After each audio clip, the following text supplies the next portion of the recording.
Somehow, 3 years have passed since we bought our 1985 Colvic Victor sailing boat from the naval city of Plymouth in the UK. We have now sailed almost 10,000 nautical miles to 19 different countries, in 2 different oceans and 2 different seas, and we thought it was well overdue to give an updated boat tour.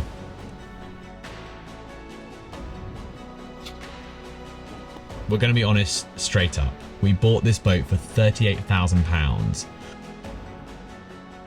but I can confidently say we have touched, inspected, upgraded and repaired every single bit of her. From adding hatches, to redoing seacocks, to batteries and the solar, the rigging, the list goes on. So this video is a reflection of the time, expense and love we have put into this 40-year-old boat. We hope you enjoy, and make sure to click that like and subscribe if you want to see our upcoming passage from the sunny shores of Mexico to the pine-littered shores of Canada and Alaska. We arrived into Isla Isabela here in Mexico last night, actually at sunset, and we thought what better place to give you a boat tour. And it's a long overdue boat tour, isn't it? We said we were going to do this last year after Aruba, and it kind of got away from us, and then we started doing other projects, and we wanted to do the boat tour when kind of all of the big projects were finally done. And we're at a point where the Dodge is done and the Arch is on and everything else is good, and we're not taking on any big projects for a while now, hopefully, none that we want anyway. One little addition that we have now that we didn't have 3 years ago is our new crew member, Teak. We found him being thrown over a fence actually in La Cruz, which was the last place we were in. So he's going to be joining for the tour, and he's also the reason that some of the hatches have to be a bit shut and the bottom washboard has to be in. But yeah, you'll see him around enjoying boat life. Just for those who are new here, this boat is a Colvic Victor. She's a Ketch rig, English built boat from 1984. So 40 years old this year, which is crazy. We're 12 meters long, 3.8 meters wide, 1.8 meters deep. And our rig is around 14 meters ish. Ish being the key word. She's 13 tons, so she's pretty heavy, but she's a very safe and well-built boat, and that's why we chose her. Encapsulated keel and Skeg-Hung rudder. And we live on her full time. This is our house. We don't own a house anywhere else. This is our home, which we live on full time, and we cruise full time. Starting at the bow, we've got our anchor roller up here. We've got 100 meters of 10mm Titan chain and a 25 kilo Rockner Mark II anchor, which you currently can't see at the moment because it's about 40 meters that way in a patch of sand. To pull all of that up, we've got a Muir windlass here, and whilst we're in Aruba, we actually took out our old one and replaced a lot of the deck here, because underneath this teak deck here is a sheet of fiberglass, and then it's cored with balsa, and a load of it was really rotten. So we pulled all of that out and added this new snazzy windlass here.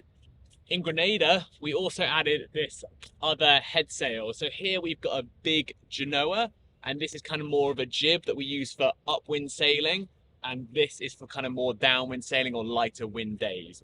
Okay, so working back here, we obviously have our main mast, and we also have our pilot house. So this is one of the main selling factors for us with Tay-Lee. We absolutely love this pilot house. It gives us great visibility and a load of protection when we are in the rain and the cold and upwind.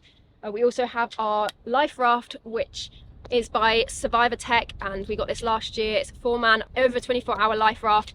We love it because we go really offshore and remote places, so this is a must. Another benefit to the pilot house is it's got a massive storage area for this huge solar panel. This is technically it's 720 watts because it's bifacial. As you can see, it's not currently being bifacial, so it's 605 watts, but this is one of the 2 panels that powers our boat. And this is our most recently added item to Tay-Lee. We started work on this Dodger in Chiapas. We built it out of wood and fiberglass, and then we added these windows in La Cruz, which was where we were last. But this has been a huge addition to our safety and comfort on board. And as you see, we've got all our lines redirected into clutch cleats under the Dodger. So yeah, we're really proud of this, and it's one of the biggest differences which we've added since the last boat tour video. Actually, if you haven't seen that one, I'll leave a link to it here or here. Go check it out because the boat looks like a different boat, so that's pretty cool. I'm at the helm right now, and this is where we control the boat whilst we're under sail and under motor. We've got a Raymarine chart plotter here, and we've also added this back in Panama, but this is a switch to control our windlass. So down when we're arriving at anchor, and when we want to leave and pull up obviously. We also added radar, which has hugely improved our safety on board. Above me here we have our second 720 watt solar panel, and when the dinghy's not here we actually get quite a lot of light reflecting off here, so we've got this up to about almost 700 watts so far, so it's a pretty sizable panel, and it is attached to our brand new arch which we added in Chiapas, which we're super happy about, because the old setup there was a little panel here and you had to kind of duck and shimmy to get off the boat, but having this kind of whole open setup is a lot nicer, being able to jump off the boat, get on the dinghy, get stuff on, get stuff off. One of our favourite new things that we've added recently is this hydrovane right here. We still have yet to really use it properly because in Mexico we haven't had the best wind and it's been a lot of motoring on and off, and yeah, it hasn't been the greatest area to use it. However, when we cross the Sea of Cortez in 2-3 days, we're hoping to finally put it through its paces then, but we can't wait to use this offshore. We've heard such good things about this. Behind our hydrovane here we have our Zodiac 3-meter dinghy. This is the Nomad one, and we've got a Mercury 15 horsepower 4-stroke outboard powering this whole thing. We used to have a smaller dinghy and outboard setup, but after an engine breakdown and wanting to kind of go further than we had before in our previous setup, we decided to beef it up with the aluminium hard bottom dinghy and a much more powerful outboard, so we can really go and explore places that we get to. These are our brand new lifelines that we've recently spliced and added. There used to be some kind of metal wires back here, but because we took off all of the old kind of railings back here, we need to add these instead, but we're super happy with how these came out. They're a little bit tight at the moment, so I've actually got to really pull to get them on, but yeah, we're super happy with how they've come out. And we've also added these little ones here as well to kind of extend our existing lifelines. Something that we have also added recently in La Cruz was this beefy outboard mount. Now when the outboard is on the boat, we want to store it this way rather than this way, and it was a bit of a issue to come up with a solution for this, but an amazing fabricator actually used the old stainless from our old davits and made this incredible mount. And I mean, it's made the arch so much sturdier too, because they maybe was a little bit of flex in it, but now it's rock solid. So this is really nice, especially after we were boarded. Yeah, you need to see that video. So it's really nice to keep it on the inside of the boat for safety and weight reasons. Back here is our lazarette, and this is essentially our garage. We have our gas locker here, we have our hydrovane rudder, some spare fuel for our outboard, our fenders which are inflatable. They're awesome, best decision we ever made to go from non-inflatable to inflatable fenders. We also have some spare lines, our fishing stuff, hose, and we've got our stern anchor and 60 meters of 8-strand, which is great for towing or an extra anchor rode should we lose any chain. So this winch setup is actually mirrored on the port side as well, and this is one of our furling lines for a head sail, and this is a sheet for one of our head sails as well, and then this is the other sheet for our other head sail, and we've only got one out at a time on one side, so we don't actually need 2 winches for both of the sheets here. That's why we've only got one. We've also got these snazzy winch handles by Easy Sea, which are super easy to use and deploy. Just like that, and they're there, and they fold away really nice and small as well. So when we're sailing along and we don't want to be having to be passing winches around and handles around, it's a lot easier just to leave this one on here and have that there. So Passing winches around. Passing winch handles around. One of the things we have no idea why it took us so long to add is a bimini. We crossed the Atlantic for 20 days with no shade in the cockpit, which is crazy. But we now have a very nice bimini which matches our stack packs. We also fabricated these 2 bars to our mizzen mast to give it some more support. And this is the inside of the Dodger. We have our Scanstrut charger cable here, which is great for charging phones, or as you can see, our fairy lights. We have 2 clutch cleats on this side and then one on the other side for our main sheet and traveller lines. We also have our Raymarine Micro Torque, which communicates with our wireless wind sensor at the top of the mast to give us wind on these I-70 displays, and our chart plotter. And we've also got this, which is called a Linometer? Clonometer, I think. Correct me if I'm wrong, please. Yeah, we love that. And as you all know, this is a huge improvement from what it was before. Actually, just looking over here, we also have our washdown shower hose and our temperature control, which means we can have showers in the cockpit, which are hot. Woohoo! Massive improvement. Yeah. Coming into the boat, this is our companionway. We actually have a top washboard that we put in, and this slides like this, and we can actually lock it as well. So come on down. So this is our saloon. As you can see, it's slightly different than some other cruising boats. Obviously, our pilot house means that we've got a really nice view of everything in the anchorage. We do sit slightly higher up the water than some other monohulls. This is our table, which slides, which is really nice. We actually have to lock it in on passage as it does go flying a little bit when it's rough. This wood is actually oak from where we bought the boat, which is really nice. It's an epoxy laid up table. We actually do need to redo it because it was affected by the heat in the tropics. So at some point we will redo it, but yeah, we love this table to bits. And then behind all of these is storage. And I mean, we have all our electric stuff. We have spare suitcases, we have plumbing bits, we have our fowlies, we have board games and our grab bag, and there's a ton of stuff under there. You don't really want to see it, so it's going to stay hidden for now. But yeah, just coming round, actually, we added this hatch back in Panama because, as you know, the boat is English built, which means it's built for the rain and the cold, really. So we get pretty hot in here in the tropics, hence why we added this hatch, which does make a huge difference on anchor. Coming around here, we have our scan strap mount, which holds our iPad, which we set an anchor alarm on. We have our compass and our Raymarine bits, down to our ignition, and we have an internal helm, which is also quite unique on a 40-foot boat, but means that when we head to Alaska next year, we are going to be protected from the cold and the rain, which is huge, honestly. This is our pilot berth, which actually is 6 foot long. You can sleep in here, and we did for a few passages at the beginning until we realised that it's just nice to be in your own bed. Now this is home to a lot of storage usually, and under us here we have a 150 litre water tank, which we also added. Our other bigger water tank, which is 200 litres, is under here. It's actually 2 tanks connected together, and we have a sender so we know how much water we have, when to run the water maker, which we'll get onto in a bit. Under this floorboard here, we have all our plumbing bits, our water pump, our filter, and down here actually is quite interesting because these are the steering cables from this helm. And if you turn this wheel, Ta-da! They are connected by cables. We're now going to head towards the bow and into our galley area.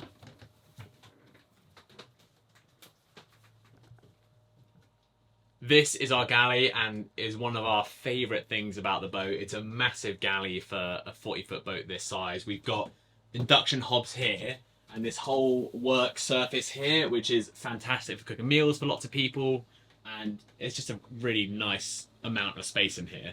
Coming around, we have our net with a lot of fresh fruit and veg in, and we've also got our air fryer down here and another fridge freezer, which we don't always have on, but when we've done a big provision like we have recently and we've got a lot of fresh food on board, we put this one on as well and have that working as well as the one we've got there.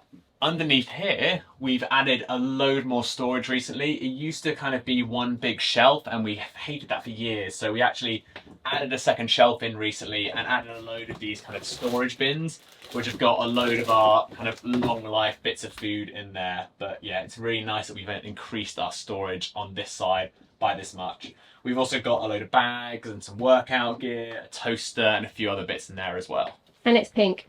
And it's pink now. We've also got a lot more storage in here, and this in here is where all of our electric tools are kept, like our drill and angle grinder and those kind of things. This is our main fridge that we use all the time. It has a little freezer section at the top, and we also have our bar. So we have beers that aren't in the fridge here, and we have some spirits in here, which we absolutely love. And this, we actually haven't spoken about on YouTube yet, but we're in the process of installing a diesel heater. And this is some of the piping for it, but we have to shove it with a rag because Teak, our kitten, will get in there and get stuck. So for now, until he grows, it has to be blocked up. But we're in a hot place, so it doesn't really matter. Welcome to the starboard side of the galley. Here we've got our gas hob. We've actually recently changed to propane as well. We had butane for a number of years, but actually can't get butane anywhere around here. It's a very British thing to have, apparently. And we've recently upgraded to propane, which has been a nice change because it's a lot easier to get now. Here is our relatively new sink. We used to have 2 small individual sinks, but this is our washing machine. This is where we do all of our dishwashing in here. And with those 2 smaller sinks, it was a pain how much water would get all over the side. And so we basically went out and found the biggest stainless steel sink that we could find on the market. And there's probably about 2 mil either side spare room that we've got. So it is literally the biggest sink that we've got. And a plus side about this one is you can take out these compartments and either have a really big one or kind of 2 smaller ones here. But this whole surface now is a wet surface. We also upgraded our tap to one of these kind of bendy ones. I don't know what you would call this, but yeah, we upgraded that as well. Another slight luxury that we have on this boat is a microwave, which has actually been quite handy. We don't use it tons and tons, and it's quite a low draw microwave, but for reheating meals and stuff like that, it has been really, really nice, especially on passages where it's been a bit of a rougher passage and we've not wanted to cook. Lifesaver. Following me around here, we have our electric kettle, which is a low draw one. It's only 1,000 watts. We could do bigger with our inverter, but we've got this one because it's quite a nice travel size one. And we also got a little NutriBullet there for pesto and making smoothies and kind of everything else. Moving forwards, we have our pantry in here and we have our forwards head in here. This is currently our kitten's area. So in here we have his litter box, which the elephant in the room is, it's dried black beans, eco-friendly, and when we're offshore we can chuck it overside without worrying about any harmful things going into the sea. We also have his food and his water, and this was actually one of the areas we did a huge refit on in Chiapas. I'll leave the link to the video here. The head was a horrible green 80s colour when we got the boat, and it had the same square sinks with flat bottoms which didn't drain properly. So now we've done a proper refit on it. We also have our shower, which pulls out here, which is really nice. So when it's cold outside, we can shower in here with the hot water. And yeah, just tons of storage really. Our first aid kit is in here. One of the biggest comments actually after our last boat tour was to direct the shower water out of the main engine bilge over the side. And that's actually something we did under this floor. We glassed in a shower sump and we added a pump in here, and now our shower water in here just drains straight out the boat, which is amazing and means that our engine room is kept a lot less humid and damp. So yeah, we really, really are happy we made that addition. And where's the hidden button? The hidden button is behind here. It's bubbling because you can never quite get the last bit out, but yeah, it's behind here and it's a whale gulper pump, so any hair and debris in the drain just sucks right out, which is awesome. In here is our V-berth / storage room at the moment. As it's mainly just us 2 on board for 90% of the time, this is kind of where we put all of our big ticket items that we don't want to keep in the main saloon or outside or anything like that. And like Becca said earlier, we don't have a house back home, so all of our worldly possessions pretty much are on this boat. So we've got all of our surfboards here, spearfishing gear, we've got our brand new spinnaker, which we've been absolutely loving, hydrovane sail, freediving fins there, and then right up the front, which I'm not going to be able to get to today, is our anchor locker up there, which holds all of our excess anchor chain. Last time as well, that anchor locker used to also drain down into the engine room, and it used to get horrible brown water in there when we pulled up a bit of mud and stuff like that.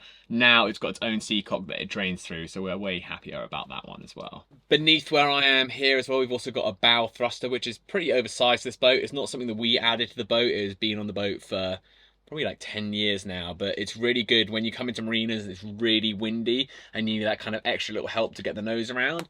It can be super helpful, and it's definitely got us out of 1 or 2 tricky situations before, especially in the Panama Canal. We've got friends joining us in 2 weeks, so all of this stuff will come out of here, and this will go into the pilot berth. All the surfboards will go outside and the spearfishing gear will find a place for it. So we can empty this out when we want to, but yeah, most of the time it just kind of stays like this. This is what this cabin looks like when the stuff is out, a comfortable area for guests to stay. As we have a big keel, we obviously have bilge storage everywhere, which is amazing. And now these aren't clean by any means, but we keep rags and old plant pots and saucepans, and our depth sounder is there, which also does the temperature and speed, which is really nice. Coming now to the aft of the boat, up here, we first get to the nav desk, which has had a big refit since you last saw it, namely the screen. We have our VHF, our AIS, and our computer behind there. This obviously all lifts up, and this is where we navigate from and edit from. Going further aft than that, we have our cabin. This is a double bed going this way, and if I lie down on the bed you can see that it's pretty large, which is a really nice thing. We've got some fairy lights around, and it's really a comfortable place to sleep, especially on passage, as Teak is showing right now. As you can see here, we've got our little library with a number of books, a lot of sailing books as well in there. I've also got some of my storage here for a few bits. I've got my wardrobe here, which also has our Starlink in it. The Wi-Fi router is actually mounted in here as well. And down here we've got our Rayman Watermaker control panel. This is where we can make our 140 litres per hour of water, which is fantastic. It's way more than we will ever need. And the only limitation of how much water we can make is actually how much power we have. But this control panel makes it super easy and simple to use the whole system, which is actually under our bed. This is also my drop-down wardrobe in here, which most of my stuff is stored in, and our YouTube plaque, which thank you to all of you guys for helping us reach this milestone. We definitely didn't have this last time we did it 3 years ago. Also, to eliminate the use of wires, we have these Scanstrut wireless chargers for our phones next to the bed. This is my side, and I have my clothes in here. I also have a wardrobe on Zach's side. Some more storage here, and our wires are kept in here. And one of our favourite things is I can come this way, and it's a Jack and Jill head. So I can go all the way around back to our nav desk, right through there. And this is another one of the areas we did a big refit on in the hurricane season here in Mexico. And honestly, it's night and day different. We just really like this space, to be honest. And this is our head, so when we have guests, they can have the forwards head, and this is our head. I don't know what else to say about that. Under the sink here is the craziness of our water maker plumbing and our outdoor shower plumbing. Our diesel heater comes into here, and just a load of things. This is a kind of crazy cupboard where there used to be shelves and storage, but now it's just all plumbing, and it's just kept nicely in there. And yeah, another diesel heater coming out here. But we will talk more about that in La Paz when we finally finish the install, because it's no, we haven't mentioned it on the channel before now, but surprise, we have a diesel heater. I've got to get him up for this bit of the boat tour because he's actually where we need to get right now. Teak, hey, you wake up for me. Okay, good boy. Just stay there. Underneath here is all of our water maker, which I'm actually going to show you right now, and our steering quadrant. This is where the water maker is kept. You can kind of currently see two of our filters here, and then these are our high pressure units here. The pump is actually under there, but I actually can't get to it at the moment because I've got to get this one up as well. We also have our quadrant here, which is basically how the whole boat is steered, and we ended up rebuilding our rudder in Aruba. We'll leave a link to that video right here. And we actually dropped this whole thing out and had the whole quadrant all apart. So if you want to learn more about that and the process of rebuilding a rudder, go and check it out, because that was a really bloody big project, wasn't it? A really bloody big project, it was. But yeah, we're way happy with this. And on the seal here now, where the rudder comes through the boat, we've actually got a Las Drop dripless seal on there instead of the old grease packer we used to have. Yeah, and it hasn't dripped once. Hasn't dripped once. Coming out of our head, we get to our battery cupboard, which used to be a wet locker when we first got the boat, and now houses our 800 amp hours of Battleborn lithium. And I mean, these batteries have been wicked. We genuinely haven't got below 40% since we installed them over a year ago, and I mean, we just don't think about power now, which is awesome, especially as we head to higher latitudes and the sun becomes less strong. So this is great. We have a fan that kicks in when the temperature gets too high, but honestly it never does because it's a pretty central low point on the boat. When we wired these batteries in initially, they were a little bit unbalanced actually due to our fault. We hadn't wired them quite right, and we spoke to Battleborn, and now they're wired in a way which they're really well balanced. And I'll put our circuit diagram, which I spent a long time making, on the screen. You can pause the video, take a screenshot if you want to see our electrical system on board. But everything domestic wise runs into this cupboard. We've got a switch to isolate it all, and the buzz bars with our smart shunt in there, so we know how much power we have just from an app on our phone. It's been game changing. Our favourite thing actually about the Battleborns, which we do get asked a fair amount, is they've got built-in BMSs, which is a battery management system, so we can set and forget them, and should they get too high or low voltage, or get too hot or too cold, or they're shorted, they have a safety mechanism in them which basically just shuts them down and protects them and protects us. So they're incredibly safe batteries, and honestly we wouldn't have anything else on the boat right now. They're also lithium iron phosphate, which is a really stable chemistry compared to normal lithium batteries, which aren't really a thing anymore. Yeah, so yeah, I mean, we love our batteries. We honestly don't have much more to say about them because they have just been so reliable, and we just forget we even have them, which is exactly what you want for a power system. Opposite the battery cupboard is our engine room in here, which is another feature about this boat which we absolutely loved. All the other 40-foot boats that we saw didn't really have any room anywhere near this.